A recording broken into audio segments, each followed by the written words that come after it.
Now, and I know Jeanette and Lee, you're going to be out there on Friday. Yeah, we're going to be doing out. the weather from outside. Yeah. You're giving me a chance to go out and, as people say, look out the window and see what's really going on. Yes. You know, not just Friday too. Yeah, it'll be fun. Here's a note: if you're keeping track of the rain amounts for the year, and we have some, I'm a weather nerd. We have some, you know, among us. Sure. And we do these.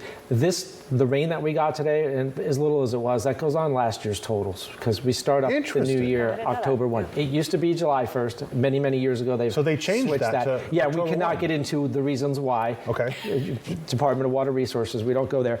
But just so you know, most of us do think about this rain is counting for this season coming up. We always use right to. Because the summer's come and gone, and it's and like you can get some decent rain in September. Right, you can, and we have had. So it's a little bit weird, but just if you're keeping tabs at home, you know to put this on last year's, and we'll see how the rest of the winter goes. Looking at the view from high atop the peak there at Mount Toro, you got the clouds coming over. Some of them cumulus clouds, some are going to be some low clouds. Going to be a mixed bag. Eventually, we're going to form up some fog. It's still really mild out there. Last night, one of those muggy nights. Yeah, an unusual night for us on the Central Coast where temperatures didn't get much below the low to mid 60s. Temperatures are a couple of degrees cooler. We talked about this front not having a lot of real push in terms of cold air. It's pretty early, and it just didn't have the tap to the colder stuff way north.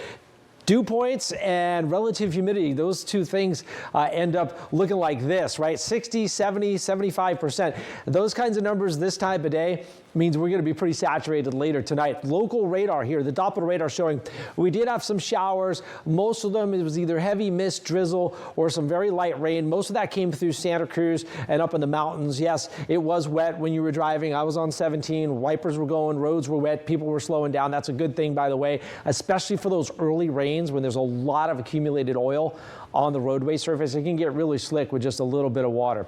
Satellite and radar showing we have the clouds. Bulk of the rain was to our north, ended up with about 1/10 to about 2/10 of an inch locally. A little bit more, though, up well north of us, again, where, of course, it's very, very dry, and that's good news, right? Putting down some on a very dry timber up there because it's still fire season, obviously. Area of low pressure spinning around here, and you'll see that on both the infrared and now the water vapor.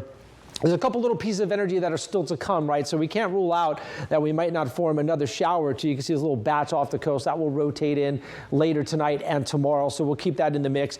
Otherwise, it's the low clouds filling back in. Could be some patchy, dense fog by morning, some mist, some drizzle, and maybe a passing shower. Tomorrow afternoon, we might get a convective shower or two, which would be basically those cumulus clouds that you see, and one of them might get tall enough that it could drop a couple of raindrops. It's going to be isolated, though. This is Wednesday, tomorrow afternoon about 5, and this is when we're going to be winding all of this down. For tonight, mostly cloudy after what should be a pretty nice sunset. I think there'll be some nice picture taking tonight. Areas of dense fog, though, mid-50s to low 60s, so kind of muggy again. And then morning fog leading to partly cloudy in the afternoon with a chance of showers, mid-60s to middle 70s.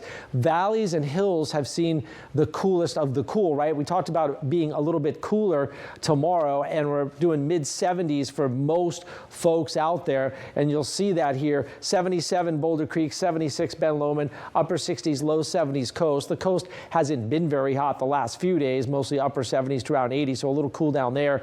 And then upper 60s turn into middle and upper 70s for the valleys, but it looks like the 80s are gone, at least for a day or so. They're going to come back at us, and even 90s might be back in the forecast too soon. Upper 60s, Peninsula, Carmel, Monterey, Seaside, all between about 68 and 70 degrees, and the Salinas Valley going from about the low 70s, Soledad, Greenfield, and then you hit King City, you're at 75. And how about some low to mid 80s? That's going to feel nice down around Parkfield and Bradley, and also give the firefighters a bit of a break, at least with the temperatures, right? So out there working with all that gear.